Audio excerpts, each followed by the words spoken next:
Welcome to Made in Walker, the podcast that connects you to the people, the stories, and the ideas shaping our community. From local innovators to everyday change makers, we're diving deep into what makes Walker a great place to live, work, and grow. Here's your host, Nicole DiDonato.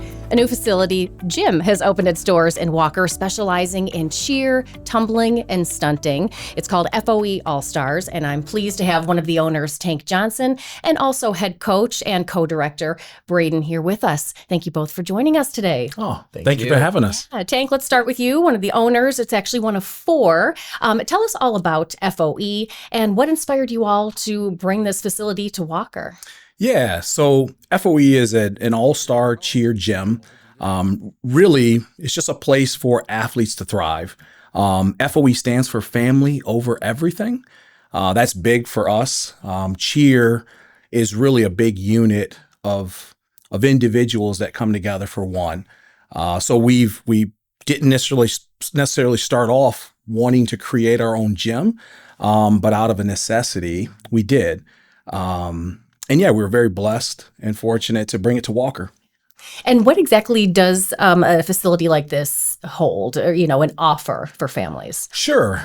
So the biggest thing is a focus on cheer. So if you think about sideline cheer at a football game or a basketball game, and you add an extreme technique of throwing athletes in the air and spinning and twisting, and then a series of tumbles, which are backflips and cartwheels and just a high level of flexibility on the ground.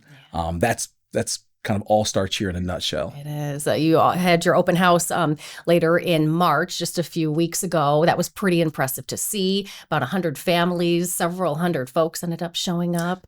You have a good support system right here, it looks like. Yeah, we're extremely blessed. Like, we didn't think we would have that level of turnout. But I think last check, we had over 400 people come through the door. It was incredible. Yeah. And Braden, being a head coach, cheer has been your life as well. How did you initially kind of get started in this? Yeah, I actually love telling this story because I started in middle school and I was playing football at the time. And some of my football friends, I'll call them friends for now, dared me to go to cheerleading tryouts just to mess around with play with the girls' heads and stuff in middle school. And then so I went to cheer tryouts, and it comes down to that family feeling again, like the way that I felt way more accepted and was having more fun and felt like I could actually thrive and grow in the cheerleading environment is what made me go from thinking I was just going to do it on a dare to taking it all the way through college now on scholarship and getting the opportunity to be a head coach at this cheer gym and a co-director, all just from one little dare. But yeah, finding my family, finding my roots, and all my friends in cheerleading has been huge. Yes, and now going into that head coaching role and just helping foster the athleticism and that teamwork and family culture with these kids, what's that been like? It's been really great because whether it's a little 5-year-old who's never even seen a cheerleader do a flip to some of these girls or boys who have been in cheer and have felt that same type of family, watching them find joy back into whether maybe they thrive in tumbling, maybe they love to do their flips, they love to do their cartwheels, or maybe they're more of somebody who loves lifting people up in the air or love getting lifted up in the air. People being able to find where they thrive the best when it comes to cheer, or maybe that's just being a good vibe on the team. You can be just as important to that team aspect for all-star cheer or stunt if you are just being that hype person all the time. Sure. When it comes to all-star cheer, you don't have the sideline and you're not cheering for a football team. You're cheering for each other in the gym. Yeah, that's true. I mean, that's kind of a thing that, as a cheer dad, you always think cheerleading is like a woman's sport or a young lady's sport, but there are a ton of men in that sport and boys in that sport who are just as athletic, just as flexible. And it's a great dynamic when they come together. This really brings it to another level when you see these performances. Yeah. So what kind of programs and such, if families are looking into possibly moving maybe gyms or getting started with their children in this types of sport, what do you offer at FOE? I mean, maybe do you want to take that one? Yeah. So right now, we just opened up, and so right now we have our spring training program. We're offering this as a way for those families who maybe had to step away from cheer for a little bit, finding them and these athletes a way to get back into cheer, dip their toe back in the water, get their bodies moving again. So we offered this spring training. We're offering it in 2 sessions. We're finishing up our first session this week, actually. And so we offered both tumbling classes in partnership with our Prestige Athletics partnership, and they're some of the best tumbling coaches around in all of Michigan, if not in this whole region. So we partnered with them to offer some tumbling classes so that they can get their bodies flipping. We have different levels for that. We're also offering stunting classes, and that's with our FOE staff. So me, Coach Tina, and Coach Chelsea are helping them find the fundamentals with stunting. So whether they're brand new to it or they are coming back into the all-star cheer flow, we're getting them moving again, getting them lifting, find that strength training, that flexibility so that they can get back into stunting. So we're offering that. Our session 2 for spring training is still open for registration, and that session 2 runs from April 13th until May 15th. And you can go to our socials to see what those classes look like and all that jazz. But whether you have never seen cheer before and want to get going on it, or if you maybe stopped a couple years ago and are thinking like, I want to have my family again, come into this spring training, get ready for it, because we will then have our tryouts at the end of May. That'll be for our official all-star teams. That's when we're really hitting the ground running, because from there we'll have our all-star programs where it'll be official teams that will compete throughout the year. We also will be offering stunt, which is a new sport that just recently got NCAA championship status. It is an all-girl sport, so it does also get Title IX protections. And with it getting that NCAA championship status, there's more scholarship opportunities as well as more resources once they get to that college level. So with this club stunt that we'll be offering, it's going to allow these athletes to hone in on their technique for their all-star cheer if they decide to do a little bit of both. Then it'll also provide more opportunities for them going into college. And with that, our last thing that we're like really offering and pushing is going to be our college pathways program. And what we're doing with that is we have 3 college coaches on our coaching staff. I coach at Davenport. Coach Tina coaches at GV, and then Coach Chelsea was a former coach of Ferris State. And so all of us have these connections with different college coaches all across the United States. So we're really helping juniors and seniors find where they're going to thrive best. So if there is an athlete who loves sideline cheer, who like really just wants to focus on that, they don't care about the competition, they just want to be able to go and cheer on a team and be proud for whatever university they go to, maybe we point them towards the direction of like a University of Florida. They're a big sideline team. If they're wanting something competitive, maybe we point them towards Grand Valley or Davenport, because we're huge when it comes to competition. So college pathways, all-star cheer, and stunt the sport. That's our 3 main programs that we're really pushing. Yes, yeah, that's keeping those kids busy and a lot of opportunities as well. So it is. Yeah. And I think one of the things that when we created FOE, we won't say anyone can create a cheer gym, but we did want to create something that parents could look forward to if you like cheer and you do want to continue and go to college for that. Here's a stepping stone where, our proven coaches can help get you there.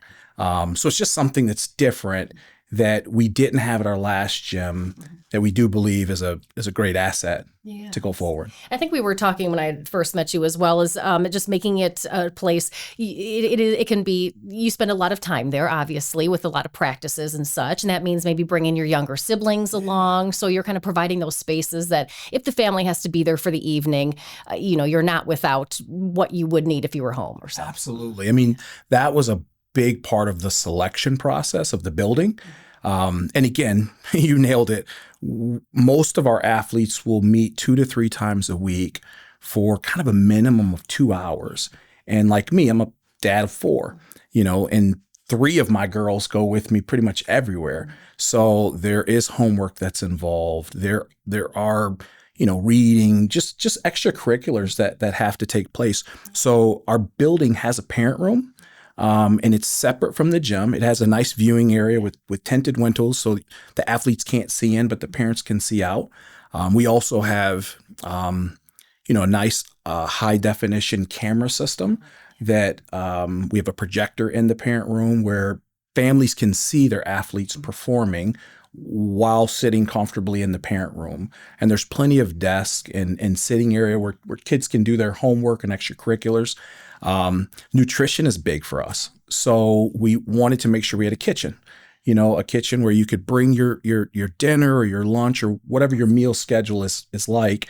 And if you're like me, I bring work home. So there's a coffee station in there as well where you can get your coffee and, recharge. And then we have a nice conference room. So if you need to take a private meeting, you can step aside in that space and take that as well. Yeah, and it's pretty cool having belonged to another gym, just kind of seeing what are some of the additions and things that I would appreciate if I were doing that, and then bringing it to your very own gym. You've thought of everything. So. Yeah, I mean, you spend a lot of time together, and it's not to badmouth other places, but if you have the ability to pick a place that fits your needs better, we want to do that. Yeah. And we think that building lands on a lot of that. Yes, yeah. And what was interesting too is going through the planning commission journey. You all had to do that. I think they had to rezone the building just so it could be used for this indoor gym. But you had the ceiling height, you had everything you needed. So I'm glad that was a good process for you to go through. It was, and we love that ability to come and tell that story. Yeah. So the planning commission was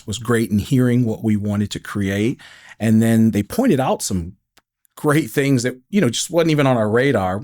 Think about parking. They were very gracious because we moved in during the winter months and you couldn't, create the parking space that was needed, but they were very helpful through the journey and giving us some guidance. And now we're ready to rock. Yes. Yeah. Look at that. Did you ever think that you'd be here already? So yeah, not that quick, but we are. Yeah. Oh, so telling us this, you're pulling in people from around the region, really. Yeah. So some of the location of that building was strategic, making sure that we were close to a major freeway.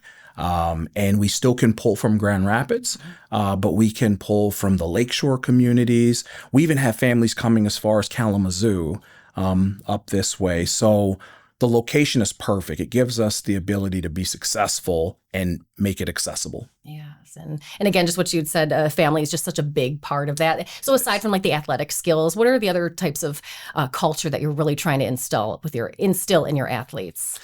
Yeah. So I think cheer is such a team dynamic sport where in other sports like football, if someone messes up a play, doesn't catch the throw on the first down, you have a second down to try again. With cheer, we have like a 2-minute, 30 seconds routine. If somebody misses one count and throws off the rest of the routine, the music keeps going. You got to keep going. You got to find a way to pick that teammate up that had a little oopsie daisy and keep going with the routine. So the way that it builds on trust for each other, for your teammates, because when you got somebody in your hands and you're throwing them 5 feet in the air, if you're the one going up, you're trusting that they're catching you. And if you're the one catching, you're hoping that they're doing their job up in the air so that they come down safely. So trust is a big thing when it comes to cheerleading. And it's also just so fun. Skillflation is what we're calling it right now. And cheerleading is there's always a new skill to be learned. You're never topped off when you're training in for cheer. There are still 30-year-olds still doing cheer and still trying to get new skills because there's always something more. And that's what's so fun is that drive, that trust that you can continue your journey no matter what when it comes to cheerleading. Yeah. And the bond. I mean, take the time together aside, but you nailed it. I mean, there is a trust factor that has to exist. But we do that not only in the gym, but we do it outside of the gym. So we have designated team bonding events, and some of them are like going to Michigan Adventures and having fun. And some of them are a pool party, some are a beach day, but it allows you to connect with one another outside of the gym. Because at the end of the day, we all have a lot of the same concerns and struggles and gifts. So it's about connecting and just relating at a different level and sometimes in a different space. I love that perspective. Yeah. And where do you see yourself, 5 years or so, or just down the road? What are some of the aspirations? I know you just opened, but we're talking, next steps. But yeah, if you've thought that far. Yeah, ideally, we would love to be great in this space. We are classified as we will be a D2 or a small gym. And we would love to be extremely dominant and good in that space from a performance standpoint. But if we're blessed enough to go to a D1 and be able to become a larger gym, we would love to do that. And we believe we have the space to be able to do that. We definitely have the coaches to be able to execute and draw in that type of talent. But I think more than anything, success would lie in looking back and seeing athletes, whether they stay in the cheer space or not, for them to be better humans, right? Someone who can pull on their cheer journey and say, I learned some life skills because of cheer. I learned some life skills because of the families that I connected with. And that, to me, would take all the awards and banners aside, that would be a true definition of success, you know? That does. I can just imagine that. Well, we're so blessed to have you in the community and grateful that you chose Walker to open your doors, and very excited to see where you all go next. So Tank and Braden, thank you both so much for your time with this podcast. Awesome. Thank you. Appreciate it. Of course, thank you for tuning in. Thank you for joining us for this episode of the Made in Walker podcast. If you have comments or questions about this podcast, or if you have suggestions for future episodes, we'd love to hear from you. Please drop us an email at podcast@walker.city. Made in Walker is the official podcast of the city of Walker, Michigan. You can find Made in Walker wherever you get your podcasts.